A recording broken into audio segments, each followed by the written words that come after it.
నమస్తే, welcome to the channel మనం TV. నేను మీ పవన్ బెస్వాడ. చావా మరణం తర్వాత ఏం జరిగింది? ఔరంగజేబు ఏమయ్యాడు?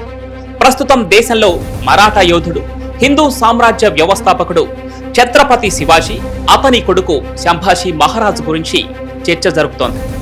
అఖండ భారతంలో తన ఉనికిని చాటుకుంటూ హిందూ సామ్రాజ్య వ్యవస్థను పునఃస్థాపించిన ఈ యోధుల చరిత్రను చావా అనే మూవీతో ప్రేక్షకుల ముందుకు తీసుకొచ్చారు. అయితే ఈ మూవీ బాలీవుడ్ లో సూపర్ హిట్ కావడంతో నిన్న తెలుగులో సైతం రిలీజ్ చేశారు. ఈ మూవీలో సంభాజీ జీవితంలోని కీలక ఘట్టాలు, ఆయన పాలన, ఔరంగజేబు పెట్టిన చిత్రహింసలు తెరపై అద్భుతంగా చూపించారు. అయితే సినిమాలో చూపించింది కొంచెం మాత్రమే. ఈ మూవీలో సంభాజీ మరణం వరకు చూపించారు. మరి సంభాజీ మహారాజ్ మరణం తర్వాత మరాఠా సామ్రాజ్యం ఏమైంది? సంభాజీ భార్య, కొడుకుకు ఏమైందని అనుమానం మీలో చాలా మందికి కలిగి ఉండొచ్చు. ఈ వీడియో మొత్తం చూస్తే చావా మూవీ తర్వాత జరిగిన కథను మీరు తెలుసుకోవచ్చు. ఔరంగజేబు సంభాజీ మహారాజ్ ను 15 రోజుల పాటు చిత్రహింసలు పెట్టాడు. సంభాజీ చర్మాన్ని సైతం ఒలిచి కొన ఊపిరితో ఉన్న సంభాజీ మహారాజ్ ను తులాపూర్ లో ఉన్న భీమా నది ఒడిన శిరచ్ఛేదం చేశారు.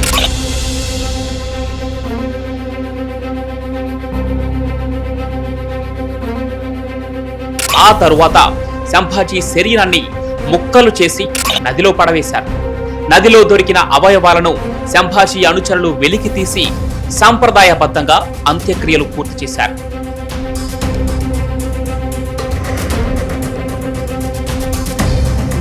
సంభాజీ అనుభవించిన ఈ దారుణ నరకానికి, హింసకు భయపడకుండా ఆయన చూపిన ధైర్యానికి గుర్తుగా సంభాజీని ధరం వీరని మరాఠా ప్రజలు ఆరాధించడం మొదలుపెట్టారు. ఆయన బతికుండగానే చేసిన దానికంటే మరణించాకే మరాఠా యోధులలో ఐకమత్యం పెరిగింది. మొఘల్ సామ్రాజ్యానికి వ్యతిరేకంగా మరాఠా ప్రజలు ఏకం కావటానికి సంభాజీ మరణ త్యాగం కారణమైంది. సంభాజీ చనిపోయాక మొఘల్ దళాలు మరాఠా కోటలపై విరుచుకుపడ్డాయి. ఔరంగజేబు తన అగ్ర సేనానులతో దక్షిణ భారతంపై దండయాత్ర ప్రారంభించాడు. ఈ సమయంలో ఔరంగజేబు యశుబాయ్, సంభాజీ కొడుకు షాహూజీ భోస్లేను బంధించాడు. మరాఠా సామ్రాజ్యాన్ని పూర్తిగా నిర్వీర్యం చేయాలని ప్రయత్నించాడు. యశుబాయ్ బందీగా ఉన్నప్పటికీ ధైర్యాన్ని మాత్రం కోల్పోలేదు. తన కుమారుడు షాహూజీకి ధైర్యం చెప్పింది. ఔరంగజేబు ఎదుట ఏనాడు తల వంచలేదు. ముస్లింగా మారమని చేసిన ఒత్తిడులను ఆమె ధైర్య సాహసాలతో నిరాకరించింది. సంభాజీ మహారాజ్ మరణంతో మరాఠా సామ్రాజ్యం తీవ్రమైన ఒడిదుడుకులను ఎదుర్కొంది. మొఘల్ దళాలు మరాఠా కోటలపై దాడులు చేయడం ప్రారంభించాయి. ఈ కష్టకాలంలో సంభాజీ సోదరుడు రాజారాం మహారాజ్ ఛత్రపతిగా అయ్యాడు. రాజారాం తన భార్య తారాబాయితో కలిసి గెరిల్లా యుద్ధాలతో మొఘల్ దాడులను ఎదుర్కొన్నాడు. 1700లో రాజారాం మహారాజ్ మరణంతో మరాఠా సామ్రాజ్యం మరోసారి సంక్షోభంలో పడింది. అయితే రాజారాం భార్య తారాబాయి నేతృత్వంలో మరాఠా యోధులు దృఢంగా నిలబడ్డారు. తారాబాయి తన కుమారుడు రెండవ శివాజీ తరపున పరిపాలన చేస్తూ మొఘల్ దళాలను ఎదుర్కొంటూనే మరాఠా సామ్రాజ్యాన్ని పరిరక్షించేందుకు శ్రమించింది. అలా 7 ఏళ్లు గడిచిన తర్వాత 1707లో ఔరంగజేబు మరణించాడు. అతని మరణంతో మొఘల్ సామ్రాజ్యం గందరగోళానికి గురైంది. 17 సంవత్సరాల బంధనానంతరం యశుబాయితో పాటు ఆమె కుమారుడు షాహూజీ విడుదలయ్యారు. బందీ నుంచి బయటకొచ్చినప్పుడు యశుబాయి కళ్ళలో ఆనంద బాష్పాలు తిరిగాయి.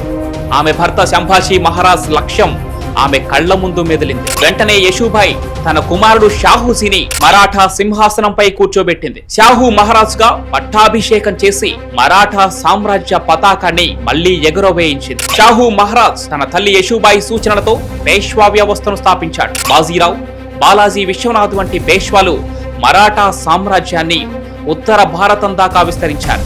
అలా యశుబాయి తన భర్త ఆశయాలను ముందుకు తీసుకువెళ్లేలా చేసింది. కాలం గడిచింది. యశుబాయి వృద్ధురాలైంది. కానీ ఆమె గుండెల్లో సంభాజీ మహారాజ్ గౌరవం, మరాఠా సామ్రాజ్యం కోసం చేసిన త్యాగం ఎప్పటికీ మారలేదు.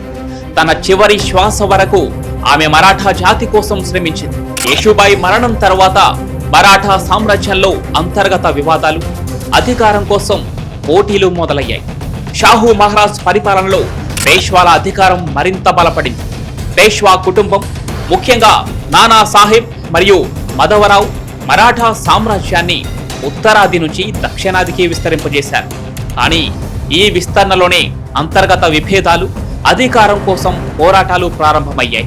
1761లో మరాఠా సామ్రాజ్యం తన చరిత్రలోనే అత్యంత ఘోరమైన దెబ్బను ఎదుర్కొంది. మూడవ పానిపట్ యుద్ధంలో ఓడిపోవడంతో మరాఠా సామ్రాజ్యానికి గట్టి ఎదురు దెబ్బే తగిలింది.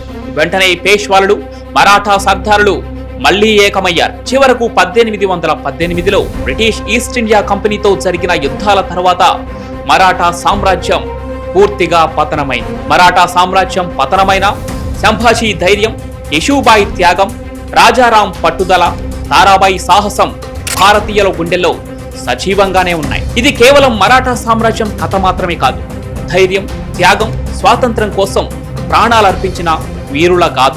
ఈ వీడియో మీకు నచ్చినట్లయితే ఒక లైక్ కొట్టి, మీకు ఎవరి త్యాగం ఎక్కువగా నచ్చిందో కామెంట్ చేయండి.